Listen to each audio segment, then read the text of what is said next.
Hey guys, welcome back to my channel. Welcome back to day 2 of classroom setup. We aren't gonna go through the whole spiel every video. I will link all of the previous days down below. I have also been filming this for probably like 3 years now, so I have old classroom setups that you can go watch as well that I will link down below. But here we are back in my classroom, day 2. It has already not gone how I expected, but I have been very productive, so I wanna catch you up to speed. So I got here at 9:30, it's 11:35, and this is the first time picking up my camera because, like I mentioned in my last video, I didn't wanna touch my furniture until I knew what kind of desks I was getting. However, I could not visualize the rest of my space until everything else was in place. Now, what I have been doing the last 2 hours is rearranging every single piece of furniture in my classroom, which I will walk you through in just a minute. Since being at this specific site, my needs in terms of classroom layout have drastically changed every single year. The first year I was here, I taught 6th grade. We didn't need a carpet space. We didn't really need like a cozy library. There was just different needs. I didn't really do a lot of small group. And then last year was COVID, so the priority was just space for distance. And now that we're coming back full time, I'm teaching 2nd grade, so it's primary, so we needed the carpet space. We need table groups, which I'm hoping that we get to keep. There's just a lot of management pieces, so I needed the storage to be very intentional. So that being said, it was 2 hours of literally just staring at my room. And having been on YouTube for a couple years now and filming several of these series, I have learned that filming the actual furniture moving process takes so much time. And in the end, it's not all that exciting because I literally just sit here and stare at things and then move it and see if I like it and then move it again. So that being said, the first thing I want to do is show you the new layout of my classroom. I'm honestly really excited about it. The cool thing about it too is that if we get news that we have to be distanced again, all of my major furniture is on the perimeter, so I will be able to spread the desks out again. That was something else that I kept in mind. But even still, I love the way that it functions. My initial intention today was just to come in, adhere all the labels to my new rolling carts that you saw me build last time, take down all the borders, and just kind of think about how I wanted to lay my walls out, which I still want to do some of, and you will get to see in just a minute. But this is what I've been doing for the last 2 hours. So the first thing I want to do is just show you the new layout and walk you through and talk you through my thought process. Okay, so this is coming through my classroom door, and this is now the current layout of my classroom. So we're just gonna go space by space. All right, so this is the back corner. This is where I have thrown everything that needs to find a home that I just needed to get out of the way. But my big green chairs I put over here, which I thought was nice because it's not in the library, so those kids can actually focus if they want to sit over there. And then I have my Chromebook cart. I think I'm gonna get rid of this thing. Stay tuned. If you don't follow me on Instagram, go follow me on Instagram because I give away stuff in my classroom to the first people that respond. And if you're in the Sacramento area and you want that, it might be yours. I kept this little area the same because my small group table is back here. So I wanted my guided reading stuff close by. This is, again, a bunch of junk that needs to get sorted through. This is a broken desk. This area I haven't quite dialed, but I'm gonna set up my printer and my printing station over here, I think. So I don't know, this is not that different. Okay, let's talk about these desks. I have 13 of these square desks, which I love, they're amazing. But then I have 10 of these horrible trapezoid desks that I had to configure. Now in 2nd grade, table points and team points is a big deal, and we do a lot of team work. So I had to have the kids in groups of 4 to 5. And now that I'm primary, I didn't care that they were all smushed together. If 2 groups are right next to each other, I don't care. I'm thinking more about space, so that's what I did. So here we'd have one table group of 4 and then a table group of 5. There's another table group over there. And then these stupid trapezoid desks. This is my thought process right now. Hopefully these will be gone, but if they're not, this is worst case scenario. Here's a table group, here's a table group, and then I will have to get some kind of something to put in the middle to put their bins and supplies on. But I will cross that bridge when we get there. So this desk layout allowed for a big carpet space for morning meeting right in front of my TV, which was what was needed. And then all of these IKEA storage units. I have had, but some of them were in different places. These were here last year, so I kept these. And then I moved the two that were back there over here, which is great because this is where I'm gonna store the kids' homework binders, which will be a whole nother video in itself. But then there's a lot of space up here for like turn-in baskets and things like that, which I think will be really nice and it'll function really well. Okay, which brings us to the front of our classroom. I'm hoping to get like lap desks or like stools or something so I can store those here. And then I have this unit. Now, I absolutely hate this unit. Every inch of me wants to take this home, sand it, and paint it black, which I might do. However, as you know, I'm 9 months pregnant, so that is just not a priority at the moment. Another thing I really want to do is get new bins. These are just disgusting. At least new labels to fit more of the new decor.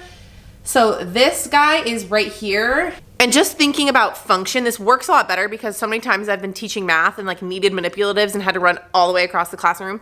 Not it's like that big of a deal, but this is just more convenient. But I am gonna kind of rethink what actually goes in these little cubbies. But for now, it's gonna live right up here. All right, which brings us to this space. If you've been here for a while, when I taught 6th grade, you know that I had this as my teacher space. And last year I was saying, oh, I don't need a teacher space. I'll just use my small group table. However, I missed this just for organization purposes.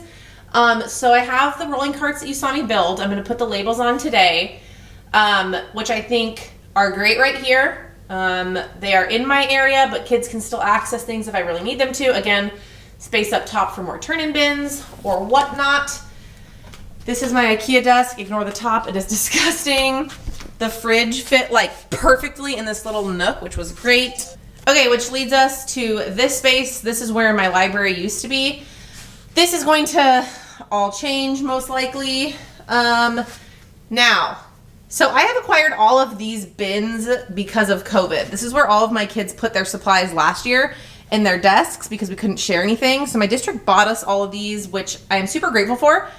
And now I don't really know what to put in them. So they're gonna live here for now. And then as I find that I need things, this is where they'll go. I'm gonna get one more of those bins because that drives me nuts. This is where all of my benchmark ELA curriculum will be. These are the other 2 rolling carts, which I'm glad fit right here perfectly because this is gonna be my stuff. And then I moved these IKEA cabinets over here, which is perfect because their cubbies fit beautifully right on top. These are just shoe organizers that I got on Facebook Marketplace for like literally $15. So if you're in the market, just search shoe organizer. They're really small. Like here's my hand. So they don't fit a ton, but they fit a pencil box, which is great. This is all of my ELA curriculum. This is from Michael's. This is just a bunch of junk, but again, I could put baskets here. So then this is our new library space. Ignore the state of these bookcases. They are absolutely destroyed. These are the IKEA, like Billy or whatever they're called. Again, not a huge priority right now given my circumstances, but for now, this will work. All of their book bins are up here, and then I had one more of these IKEA shelves that I just put right there. I thought it was a nice little way to define the space, which brings us all the way back here. So, the one issue that I see with this wall is that we have these disgusting, heinous curtains that whenever we have a lockdown have to be closed, and it's a pain. But I figure we have like 4 years, so 4 annoying instances isn't that big of a deal. So here is where we are at.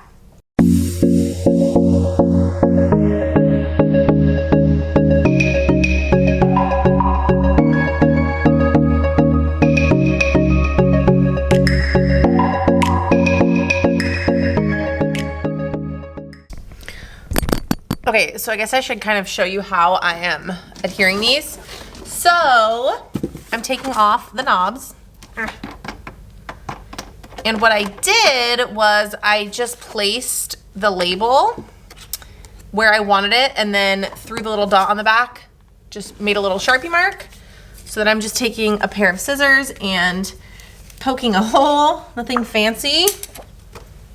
And then putting the little screw back through and poking that through just like this. And then I'm using double-sided sticky tape to make sure it sticks and then putting the knob back on. So there we go.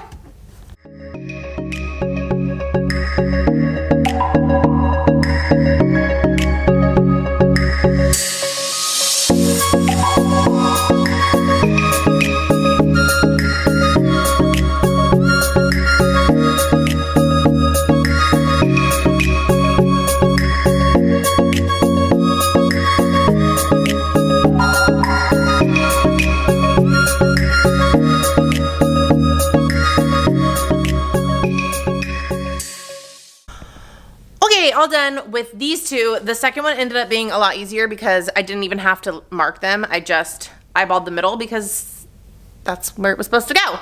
Okay, so here is what they look like. So all of these labels come from Miss West Best's TPT store. She has a very similar theme, so I knew I wanted to use her labels. I also like screenshotted her drawer carts because I loved the way she organized it. So I pretty much did the same exact thing. So this is all her. Ta-da! So then these are the labels for the other two. She has in this bundle this whole color scheme already mapped out for you, which was great because I just plugged in what I needed. I didn't put the knobs on this one simply for the fact that I was so over it and I just didn't care. So I still have them if I ever want to add them, but I love how clean and crisp and organized it looks. I actually have all of like everything to go in these tubs already prepped.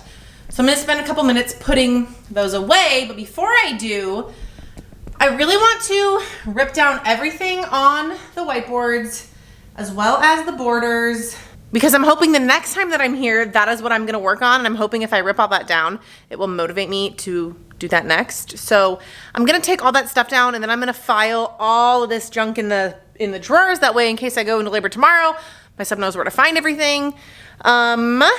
And then I think I'm gonna wrap it up, but we'll see.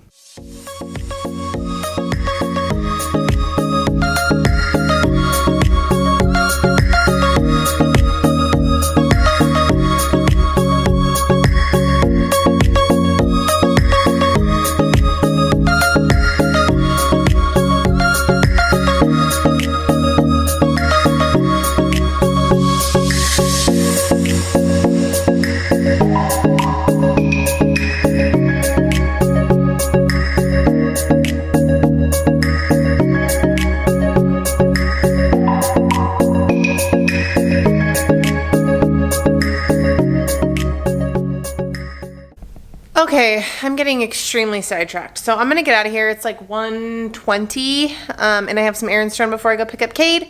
So I'm gonna get out of here, which means this wraps up day 2 setup. The next time I am in here, I am really hoping to get these bulletin boards done. What else? Get my mailboxes all situated. I want to fix this whole system over here, and then just start more organizing, I guess. All right, my friends, so if you enjoyed this video, make sure you give it a thumbs up. Make sure you're subscribed so you don't miss the big reveal at the end. I love you guys so much, and I will see you in the next video. Bye.